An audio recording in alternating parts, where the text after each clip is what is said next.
There's a conflict going on in Sweden. It's a conflict between the indigenous people of Sweden and the rest of the country. Today I'm gonna talk about the Sami people.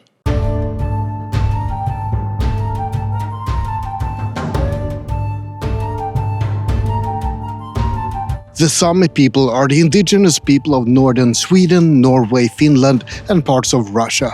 They are a semi-nomadic people that have lived in the northern regions for roughly 2,500 years. Or actually, they've lived there longer than that, but around 2,500 years ago, they started to develop a common language and a common culture. That's when the Sami people started to become a more defined ethnic group. These days, there's around 80,000 to 100,000 Sami people in the world, and of those, 20,000 to 40,000 live in Sweden. There's roughly 8,000 Sami people in Finland and around 2,000 in Russia, but the majority live in Norway. In the 1800s, there was a theory that the Sami people were a group of people that had become isolated during the Ice Age, but that's been debunked in modern times. It's now believed that the Sami aren't a homogeneous population group. It's a mix of hunters and gatherers from the east and people who migrated to the Nordics after the Ice Age ended. You might be wondering why I'm walking around at this particular location while telling you about the Sami people.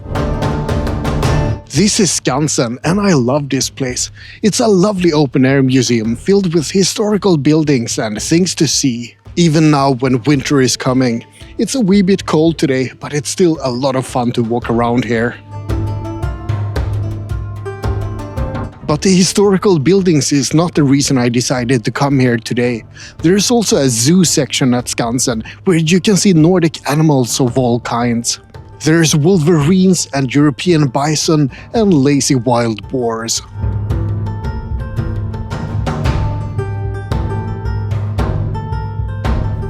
And there's a lot more. There's lynxes and seals and wolves and all kinds of animals. But no bears at this time. They're all hibernating, like we Swedes wish we could do the entire winter as well. But there's one particular animal that I wanted to have a look at while talking about the Sami, and that's reindeer.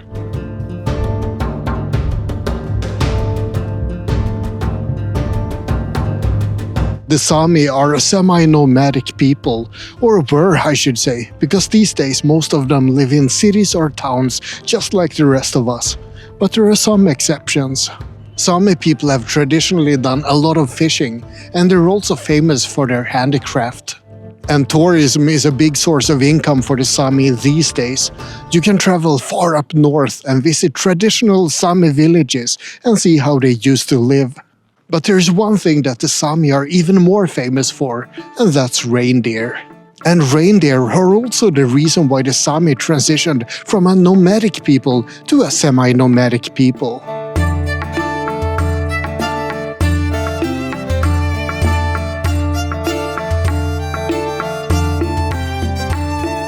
Most people in the US probably associate reindeer with Santa Claus, but in Sweden we associate reindeer with Sami. The Sami people are reindeer herders. They keep huge flocks of reindeer and they move together with the reindeer as they graze across vast areas of northern Sweden. And that's still happening today. There aren't that many active reindeer herders these days, but it's still a significant part of the Sami population. These days, the Sami use snowmobiles to get around, and they live in normal houses. But things were very different hundreds of years ago.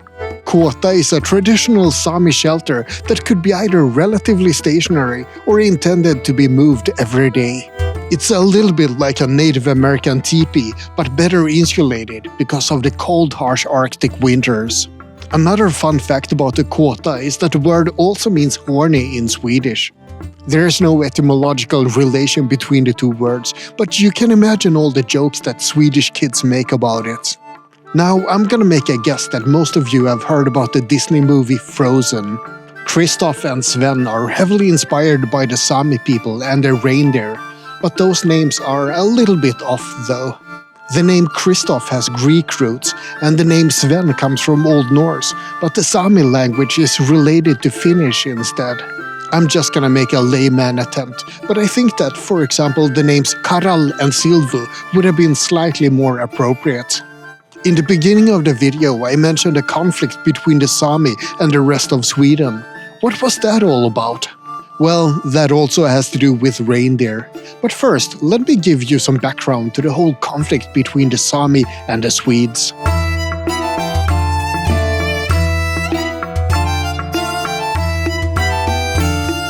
For hundreds of years, the Sami people and the Proto-Swedish tribes lived in relative harmony with each other.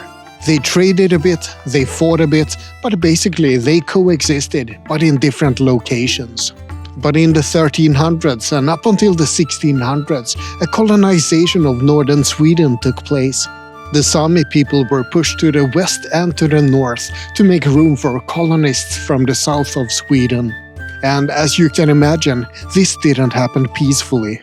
Sweden described the Sami as primitive wild men doomed to become extinct, so they justified forcefully moving them. If this sounds similar to what happened in the US with the Native Americans, well, it's not too far off. Sweden also had some very regrettable opinions about racial biology all the way up until the 20th century, and the Sami were seen as lesser people. However, things slowly got better, and in 1976, the Sami people officially got recognized as the indigenous people of Sweden. But that wasn't the end of all conflicts.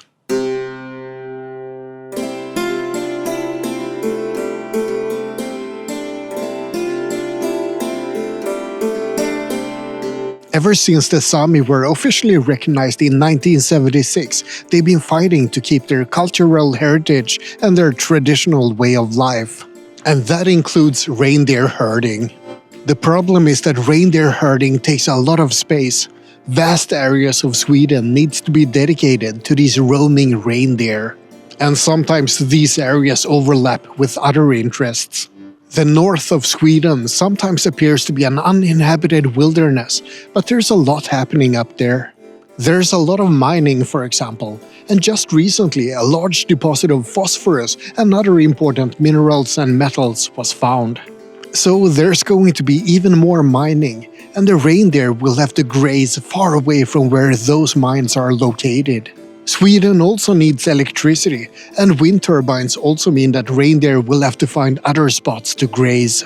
And the same goes for railways, roads, and tourist destinations.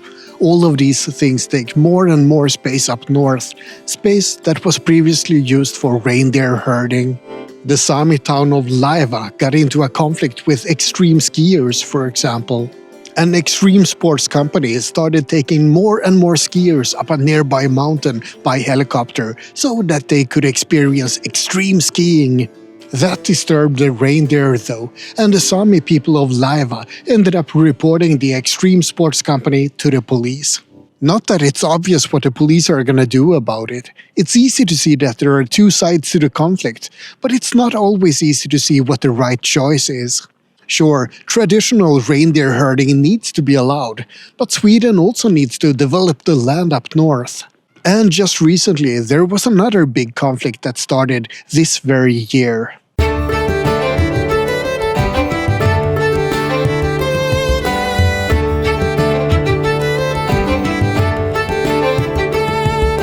Yland in Sweden has some of the most popular hiking trails in the entire country. There's an area called the Yland Triangle where a lot of amazing hiking trails and mountains meet. It's absolutely gorgeous, and you can see a bit of it in a previous video I made about climbing the mountain Yland. Now, just this summer, there was a huge debate between the Swedish Tourism Board and local Sami villages. The Sami claimed that the Yland area was becoming too popular. There were too many hikers up in the mountains, and that was disturbing the reindeer. The Swedish Tourism Board backed down, and they will close several cabins in this extremely popular area to reduce the number of hikers. This made some people very happy, and some people very upset. Googling about it right now gave me articles with vastly different takes on it. One article said, "We can't be mad at the Sami for wanting to preserve the mountains." And one article just below the other one said that Sweden can't be ruled by the Sami villages.